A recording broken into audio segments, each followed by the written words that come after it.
Os dons do Espírito Santo são para hoje? São para o nosso tempo ou já cessaram? Esse é o assunto da nossa conversa. Em 1 Coríntios, no capítulo 13, eu quero ler do versículo 8 até o 13. O amor jamais acaba, mas havendo profecias desaparecerão, havendo línguas cessarão, havendo ciência passará, porque em parte conhecemos e em parte profetizamos. Quando, porém, vier o que é perfeito, então o que é em parte será aniquilado. Quando eu era menino, falava como menino, sentia como menino, pensava como menino. Quando cheguei a ser homem, desisti das coisas próprias de menino. Porque agora vemos como um espelho obscuramente, então veremos face a face. Agora conheço em parte, então conhecerei como também sou conhecido. Agora, pois, permanecem a fé, a esperança e o amor. Esses três, porém, o maior destes é o amor. A primeira coisa que temos que reconhecer é que o apóstolo Paulo vem falando a respeito dos dons do Espírito Santo nessa epístola aos Coríntios. Em todo o capítulo 12, esse é o assunto. No capítulo seguinte ao que lemos, o 13, que é o 14, ele vai voltar a falar a respeito dos dons. Mas ele finaliza o capítulo 12 dizendo o seguinte: mas eu passo a mostrar um caminho ainda mais excelente. É quando ele vai introduzir a ideia, o conceito e a importância do amor. Depois de falar a respeito do amor, nós temos o início do capítulo 14, com a seguinte declaração: segui o amor e procurai com zelo os dons espirituais, mas principalmente que profetizeis. Então a primeira coisa que precisamos entender é que o apóstolo Paulo ele está falando do amor como um caminho maior, mais excelente, como algo mais importante, isso é inquestionável. Mas ele não apresenta o amor como uma substituição dos dons.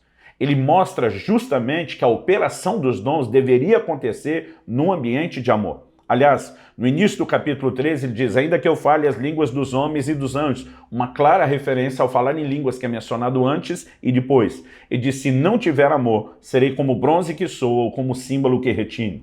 E diz: ainda que eu tenha o dom de profetizar, conheça todos os mistérios e toda a ciência, ainda que eu tenha tamanha fé a ponto de transportar montes, se não tiver amor, nada serei. Em outras palavras, ele está dizendo que essas manifestações, sem o amor, elas são vazias, elas são incompletas, elas são imperfeitas. Mas ele não está dizendo que simplesmente andarmos em amor substitui a necessidade dos dons, mas que deveria haver uma combinação dos dons e do amor. Começo falando a respeito disso, porque o capítulo 13, obviamente, está falando de um momento onde os dons vão cessar. O versículo 8, de maneira clara, diz: havendo profecias, desaparecerão. Significa que nós temos uma declaração bíblica de que a manifestação dos dons do Espírito, todas elas não são eternas. O texto diz: havendo línguas, cessarão. Agora a pergunta é: o tempo deles cessarem já chegou? Primeiro ele fala da profecia, depois de línguas, depois do conhecimento. No versículo 9 ele diz: em parte conhecemos, em parte profetizamos. Ele está dizendo que tanto a profecia é algo em parte, como o conhecimento também é algo em parte. No versículo seguinte, o 10, ele diz: quando vier o que é perfeito, o que é em parte será aniquilado. Então, algo que nós precisamos entender é que nesse texto, Paulo não só está dizendo que a profecia, não só as línguas cessarão, mas ele também diz que o conhecimento vai cessar. E antes da gente procurar entender o que é que o texto diz sobre quando isso vai cessar, eu só me questiono o seguinte: por que quem alega que tanto línguas como profecia já cessou, não defende a ideia de que o conhecimento cessou? Porque o argumento precisa ser tratado de todos esses três assuntos juntos.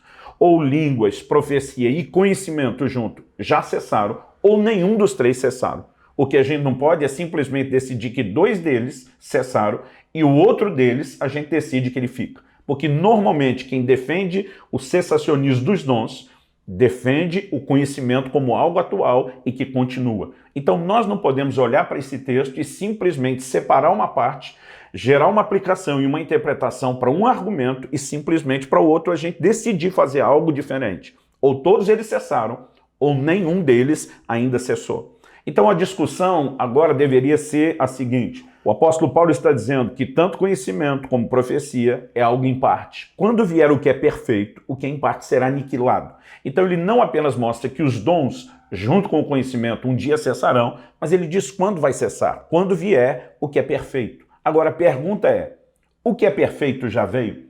Porque muitas pessoas tentam alegar que os dons do Espírito eram necessários no início da igreja, mas que depois que a igreja cresceu, chegou à maturidade, à perfeição, eles não são mais necessários. Em primeiro lugar, eu gostaria de saber que maturidade e perfeição da igreja é essa que supostamente alcançamos. A igreja de hoje mal consegue refletir o padrão daquela que chamamos de primitiva da primeira geração. Eles se moviam no Espírito, tinham um alcance, um resultado poderoso com a palavra, viviam o sobrenatural, chacoalharam o mundo dos seus dias e nós tratamos eles como se eles é que fossem imperfeitos. E uma igreja como a de hoje, que ainda precisa de tanta reforma, desde doutrina ao seu comportamento, nós vamos dizer que está madura e que não precisa mais dos dons. Além de que a ideia da importância dos dons nunca pode ser olhada somente quando falamos a respeito do cristão. O apóstolo Paulo diz em 1 Coríntios, no capítulo 14, no versículo 25, o que a profecia pode produzir no coração de um não crente. Ele diz que se um incrédulo entrar no nosso meio e todo mundo estiver falando em línguas, ele vai achar que estamos loucos. Mas que se estivermos profetizando, a Bíblia diz, os segredos do coração dele se tornarão manifestos e ele vai se prostrar com o rosto em terra, reconhecendo que Deus de fato está no meio de nós. Então nós precisamos entender o seguinte, ainda que a igreja supostamente estivesse madura, será que a importância dos dons na conversão dos incrédulos, ela teria sido descartada por essa alegada maturidade que a igreja alcançou? No dia de Pentecostes, nós temos o elemento sobrenatural acontecendo. Eles falaram em línguas, diferente daquela linguagem de oração que se usa para edificação pessoal. Eles experimentaram aquilo que Paulo, em 1 Coríntios 14, chama de sinal aos incrédulos. A Bíblia diz que as pessoas os ouviam na sua própria língua, falando das grandezas de Deus. E é óbvio que o resultado daquelas 3.000 conversões. Não é mero e simplesmente porque o apelo de Pedro é que foi muito contundente. Houve um sinal poderoso se manifestando e tocando a vida deles. Nós precisamos entender o assunto dos dons, deixando de lado essa perspectiva de que a igreja supostamente alcançou a maturidade. Vamos olhar para o próprio texto. Paulo diz, quando vier o que é perfeito, o que em parte será aniquilado. Ele mostra, quando eu era menino, agia como menino. Quando cheguei a ser grande, o comportamento mudou. E essa ilustração é para mostrar o quê? Que um dia haverá uma mudança em relação à importância do fluir dos dons e do conhecimento. Mas no versículo 12 ele diz, agora vemos como um espelho. Aí ele diz assim, obscuramente, porque a maior parte dos espelhos não era como o espelho que eu e você temos hoje de vidro, com reflexo praticamente perfeito, né? Os espelhos na antiguidade eram feitos, por exemplo, de bronze polido, um dos casos muito usados e mencionados na Bíblia. E a imagem que era refletida não era perfeita. Então, quando ele diz, vemos como um espelho, obscuramente, ele está dizendo, não é com clareza. Mas ele diz, então, veremos face a face. Paulo está dizendo, agora nós não estamos vendo com clareza, mas um dia nós vamos ver com toda a clareza. Qual é a dimensão da clareza? Ele diz, agora eu conheço em parte. Lembrando que ele acabou de dizer que profetizamos em parte e que também conhecemos em parte. Mas ele diz, então, quando vier o que é perfeito, conhecerei como também sou conhecido. Conhecido por quem? Ele está falando da forma como Deus nos conhece, da forma mais completa e absoluta. A pergunta é, nós chegamos nesse nível de conhecimento completo e absoluto? Nós conhecemos todas as coisas como somos conhecidos por Deus? Não. Então, se não conhecemos, nós não temos o direito de dizer que o que é perfeito chegou. Porque há evidências de quando o que é perfeito chegar, de como isso vai se manifestar. Eu acredito e defendo a contemporaneidade dos dons do Espírito Santo. Eu creio que um cristão que não tomou conhecimento dos dons, que não experimenta eles, ele não é menos cristão do que os demais. Eu não estou de forma alguma tentando trazer esse tipo de comparação de quem é mais espiritual, quem não é, até porque muitas vezes eu tenho conhecido cristãos que não experimentam os dons, as manifestações do Espírito Santo, mas têm um nível de maturidade, são parecidos com Jesus de um jeito que alguns que têm essas experiências não são. Então, o caso não é comparar nenhum nem outro, não é exaltar nenhum nem outro. O que nós queremos entender pela perspectiva bíblica é, será que de fato esses dons cessaram? Por exemplo, tenho visto pessoas dizer, não, o ministério do apóstolo não é para os nossos dias. Eu pergunto por que não? Eles dizem, por que cessou? Eu digo, em primeiro lugar, quem disse que cessaria? Quem disse quando isso aconteceria?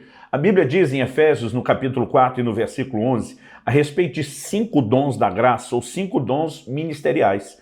Então nós lemos lá que o Senhor Jesus estabeleceu uns para apóstolos, outros para profetas, evangelistas, pastores e mestres. E aí nós decidimos que a igreja de hoje ela ainda tem pastor. Nós decidimos que a igreja dos nossos dias ainda tem mestre e tem evangelista. Em alguns casos, alguns até aceitam profeta.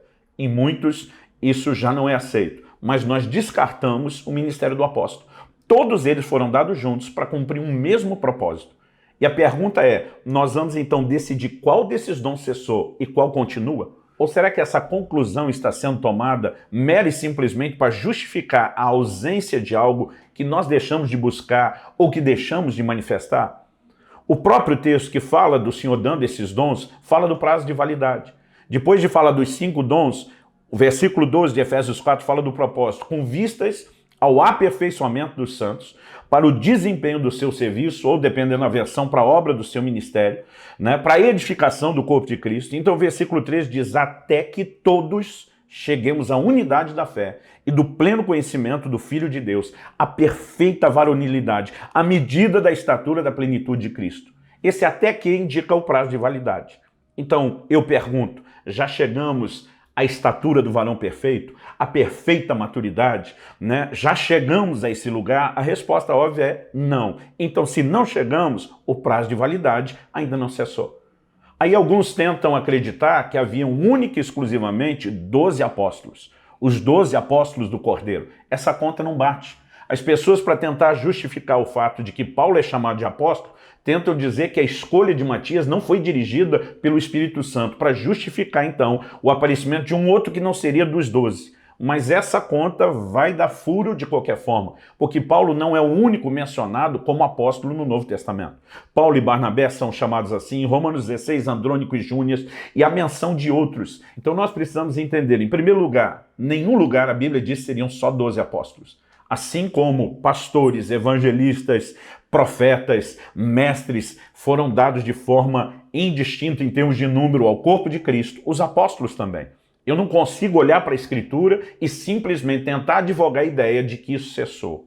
Por outro lado, não quero parecer que estou advogando o aparecimento e a proliferação, né, até ao meu ponto de vista assustadora, de uma quantidade gigantesca de apóstolos. Porque no livro do Apocalipse, o Senhor Jesus diz, puseste à prova aqueles que se dizem apóstolos e não são, e os achaste mentirosos. Então o fato de eu defender que o dom apostólico permanece, não significa que todo mundo que está dizendo que é apóstolo realmente seja. Aliás, se fossem só os 12 apóstolos, né, que pudessem ser chamados assim e mais ninguém, qual a necessidade de se colocar à prova os que se dizem apóstolos e não são, para depois constatar que eram mentirosos? Se fossem só 12, se essa fosse a crença da igreja naqueles dias, não tinha que provar mais ninguém. Qualquer outro que falasse ser apóstolo, não sendo o número dos 12, não seria nem necessário checar se realmente eram. Então, eu olho para as Escrituras e percebo, não há nada dizendo que os 5 dons ministeriais cessaram, mas mostra-nos claramente que quando se cumprir o propósito deles, eles cessarão. Não há nada dizendo que os dons do Espírito Santo cessaram, mas há uma menção dizendo que cessarão. Então, se alguém me perguntar, você é um cessacionista? No sentido de dizer, você acredita que um dia vai cessar? Eu digo sim, a palavra de Deus diz isso. Se perguntar, você acredita que já cessou? Eu vou protestar com veemência e dizer não. Né? Por quê? Porque ainda não alcançamos aquilo que é perfeito. E se já tivessem cessado, então, repito, o conhecimento teria que ter desaparecido também do nosso meio e a gente teria que olhar e dizer isso é algo errado. Porque muitas vezes alegam que a manifestação dos dons é um fogo estranho, que não é de Deus. Então, vão começar a chamar o conhecimento que nós estamos advogando e buscando e promovendo da mesma forma. Porque o que nós não podemos é ser incoerentes. Eu vejo gente que o problema não é nem ser incoerente com a Bíblia, ele é incoerente com ele mesmo. O que ele defende sobre um assunto é incoerente com o que ele defende sobre o outro. Então, se nós temos regras de interpretação bíblica, elas têm que ser usadas para todos os assuntos. Eu não posso pegar uma regra para profecia e línguas e depois usar outra regra para o conhecimento. Estamos maduros em relação à questão da manifestação dos dons? Não. Quem está experimentando uma manifestação do dom do Espírito Santo é mais espiritual do que os outros? Não necessariamente. Aliás, o Senhor Jesus disse que no tempo do fim haverá julgamento para pessoas que vão dizer, em seu nome expulsamos demônios, curamos enfermos, profetizamos. Você não vai ver Jesus dizendo que não foi no nome dele e nem que essas pessoas não fizeram. mas nós vamos ver o Senhor dizendo a eles: apartai-vos de mim, eu não vos conheço, vocês praticam a iniquidade. Em outras palavras, Jesus está dizendo que tem um ministério autenticado pelos dons, não significa que Deus está concordando com tudo aquilo que a gente faz. Eu costumo repetir essa frase. Por exemplo, quando Moisés e Arão recebem de Deus uma direção de falar a rocha, em vez de falar, eles acabam ferindo, deu resultado. O resultado foi a água saindo da rocha da mesma forma como aconteceria se eles tivessem feito direito. E eu costumo dizer às pessoas: não confunda as coisas. O fato de você estar tendo resultado no ministério não significa que Deus está avalizando os seus processos. Há pessoas que já descobriram na prática, ainda que talvez não estejam conscientes, pelo menos estão provando isso, que é possível abusar da unção e da autoridade. Para esses abusos, haverá correção de Deus no final. O que eu não posso, por causa dos abusos, é tentar criar uma doutrina de que então esses dons que as pessoas de forma imatura estão abusando, que eles não existam mais.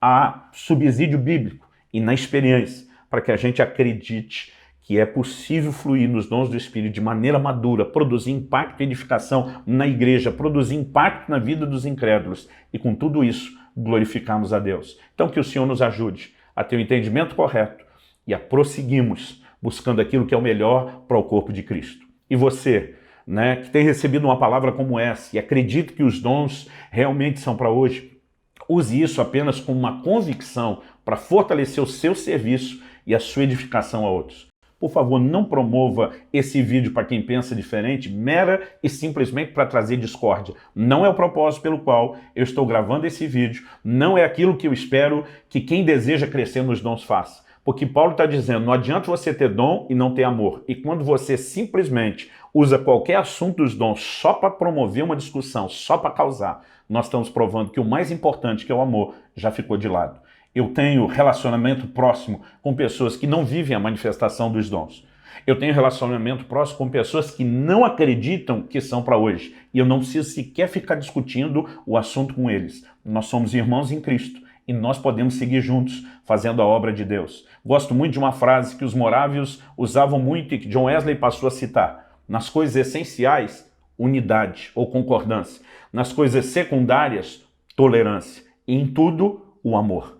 Então nós podemos olhar para aquelas doutrinas essenciais da Bíblia e dizer, isso não dá para negociar. Quando eu vejo um cristão que não entende a questão dos dons, eu simplesmente relevo e não preciso ficar discutindo, a menos que o questionamento de alguém tenha o motivo de buscar crescimento. Se não, se for mera medição de forças, eu fujo desse assunto. Mas todos aqueles que creem também devem aprender a se conduzir em amor para com aqueles que talvez ainda não entenderam, não experimentam ou mesmo não creem que os dons sejam para hoje. Você possa se permitir ser usado por Deus nos dons para abençoar todo tipo de gente, inclusive aqueles que não creem da mesma forma que você.